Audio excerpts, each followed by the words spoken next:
ગાંધીધામમાં મહેશ્વરી સમાજના લોકોના મકાન અત્યારે તોડવામાં આવી રહ્યા છે અને એક બાજુ ચૂંટણી આવી રહી છે નજીક. શું ભાજપ સરકાર ગરીબોના મકાન તોડી તો એક બાજુ ચૂંટણીની મિટિંગો ચાલુ છે.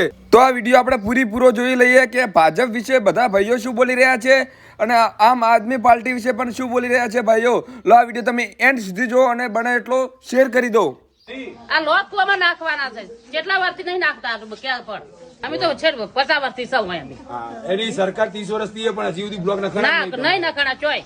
આ તમે નહીં જોતા નહીં દેતા તો ભાજપની સરકાર અમે આવીશું તો 100% નખાઈ દઈશું. તમે પરિવર્તન લાવો તો લાવો ખાલી એક વખત કોંગ્રેસ ને વોટ આલી જો અમે લાવીશું તમાર બ્લોક નખાઈ તમે એકવાર જીતાડીને લાવો. જીતેગા ભાઈ જીતેગા બંજારા જીતેગા. જય સિયારામ, જય ગૌ માતા. જિલ્લા પંચાયત અને તાલુકા પંચાયતની ચૂંટણી ચાલી રહી છે.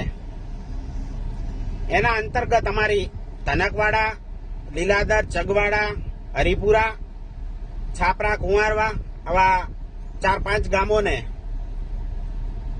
લગતી જે પાયાના કાર્યકર્તાઓ છે ભાજપના, એ લોકોએ દિવસ રાત મહેનત કરી અને પોતાનો પરસેવો એક કરી અને પાર્ટીને આગળ લઈ જવા માટે મહેનત કરી છે. એવા કાર્યકર્તાઓની અવગણના કરી અને રાતોરાત એક ઉમેદવારને લોકમુખે ચર્ચા થઈ રહી છે કે ભારે વહીવટ કરી અને ટિકિટ વેચી દેવામાં આવી છે. કાર્યકર્તાના વતી અનેક ગામના લોકો, આગેવાનોએ, ભાજપ પક્ષના નેતાઓને એવું કીધેલું કે જવાબદારી અમારી આ લોકોને જીતાડવાની. 2-3 નામ આપ્યા છે, એમને તમે ટિકિટ આપો તો. છતાં પણ ટિકિટ વેચી અને નાના પાયાના કાર્યકરો સાથે અન્યાય કરેલો છે. અમે પોતે પણ ભાજપના કાર્યકર્તા છીએ, ભાજપને માનવાવાળા છીએ, પણ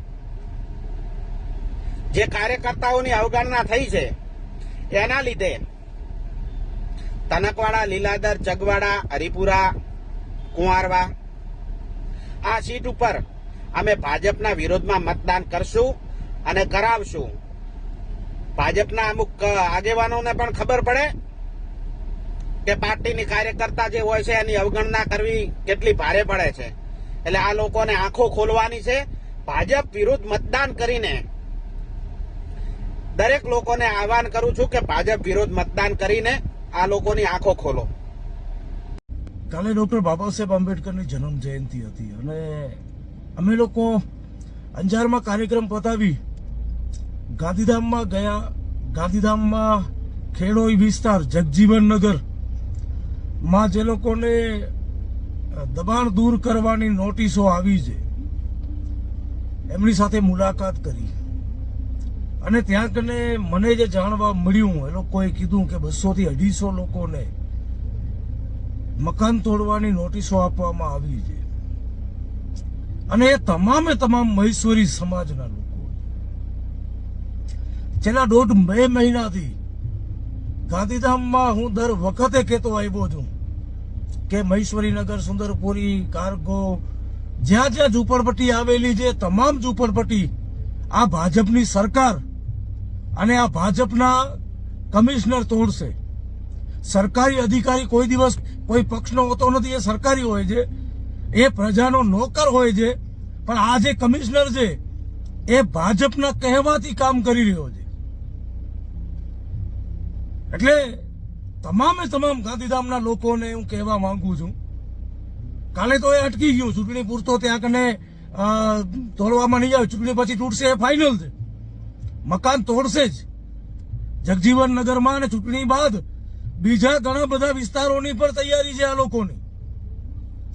મને હવે ક્યાંક ને ક્યાંક એવો ડાઉટ થાય છે કે આથી 100-150 વર્ષ પહેલા જે આપણા પુરખાઓ જંગલોમાં રહેતા, જેમને ગામમાં આવવાનો અધિકાર નહોતો, આ સરકાર એવી પરિસ્થિતિમાં લઈ જવા માંગે છે એવો મને પૂરેપૂરો ડાઉટ છે, જેની શરૂઆત આ 2026 થી થઈ ગઈ છે. એટલે તમામ લોકોને વિનંતી છે કે જાગો. મને ખબર છે કે મારા આવવાથી કે મારા અવાજ ઉપાડવાથી કોઈના મકાન નથી બચી જવાના, પણ જો આપણે સૌ લોકો એક તાકાત બની અને વિરોધ દર્શાવીએ તો ચોક્કસ મકાન બચી શકે છે. કોઈ એક વ્યક્તિથી નહીં બચે, પણ તમામે તમામ લોકો હવે ગાંધીધામમાં જગજીવન નગરમાં મહેશ્વરી સમાજના મકાન તોડવાની નોટિસો આવી છે. તો મારી વિનંતી છે કે ગાંધીધામ મહેશ્વરી સમાજ જાગી જાય અને પહેલે ભાજપને ભગાડે, બાયકોટ કરો ભાજપનો, એક પણ વોટ ભાજપને ન મળવું જોઈએ.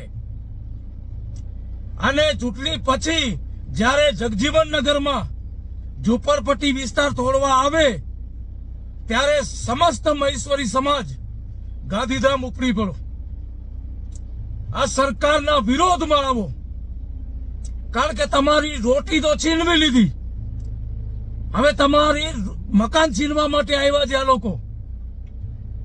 એટલે જાગો, અને નથી જાગ્યા તો તમામે તમામ ઝુંપડપટ્ટી જવાની છે. અને એ પછી કાયદેસર મકાનમાં પણ કહેશે અહીંયાથી રોડ બનાવવું છે, અહીંયાથી ફલાણું નાખવું છે, અહીંયાથી ઢીકણું નાખવું છે. એટલે અમને આ જગ્યા આપો, એટલે થોડું થોડું કરીને કાયદેસર મકાન પર તોડશે. આજે નહીં, 2 વર્ષ 5 વર્ષ પછી તોડશે. આ વાતને યાદ રાખજો મારી. તમને ફરી પાછો ગામથી બહાર, શહેરથી બહાર, જંગલોમાં રહેવાની આ તૈયારી એ સરકારની છે એવું ક્યાંક ને ક્યાંક મને ડાઉટ પડે છે. એટલે જાગી જાજો ભાઈ.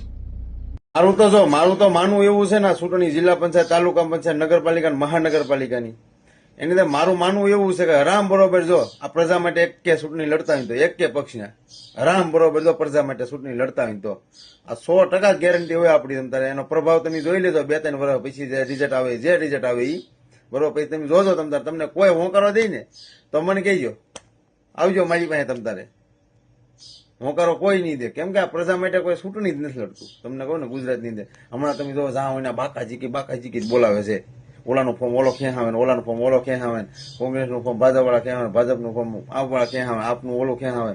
અમુક બાયો ઢ રિટર્ન ઘેરથી એની 4-wheelમાં લઈને આવે. બોલો, એવા વિડીયો મેં અત્યારે સોશિયલ મીડિયાની અંદર જોયા છે. બરોબર, એટલે બને ને એટલો વિડીયો શેર કરી દો. અને જાગૃત આપણે થવાનું છે. આપણે શું કરવું, આપણે કોને વોટિંગ કરવું છે, કોઈ કયા માણસને કરવું છે, એ આપણે બધું વિચારવાનું છે. બરોબર, 28 તારીખે રિઝલ્ટ છે, 26 તારીખેનું આપણે વોટિંગ કરવાનું છે. એટલે બને ને એટલો વિડીયો શેર કરો ને વોટિંગ તમને આમ મન ફાવે એમ ન કરતા કે તમને કાયમ માણા આવે. બરોબર, એવા માણાને વોટિંગ કરજો. બને એટલો વિડીયો શેર કરી જાગો અને જો ખાવડાના નિશાન ઉપર તમે મત આપશો એટલે 10 દિવસની અંદર અમારી જો આ ટીમ બનશે તો 10 દિવસની અંદર તમારા ગામમાં બસ શરૂ અમે કરાવી દઈએ. 35 વર્ષથી તમારા ગામમાં બસ નથી આવતી. ટીંબીમાં એક કોઈ એવું બસ સ્ટેન્ડ નથી. ટીંબી ગામ બહુ મોટું છે પણ બસ એ કોઈ આવતી નથી. બસ સ્ટોપ એવું કઈ છે નહીં. ઘણી બધી સુવિધા જે જોઈએ છે એ કઈ છે નહીં. સરકારી દવાખાનું છે તો ડોક્ટર નથી, સ્કૂલ છે તો શિક્ષક નથી. 10 ધોરણ હોય 5 કે 3 શિક્ષક હોય તો શું કરવાનું કયો? 2 કરોડ રૂપિયાની તમારા ગામમાં સ્કૂલ બનાવી નાખશે પણ શિક્ષક વગરનું કરશો હું?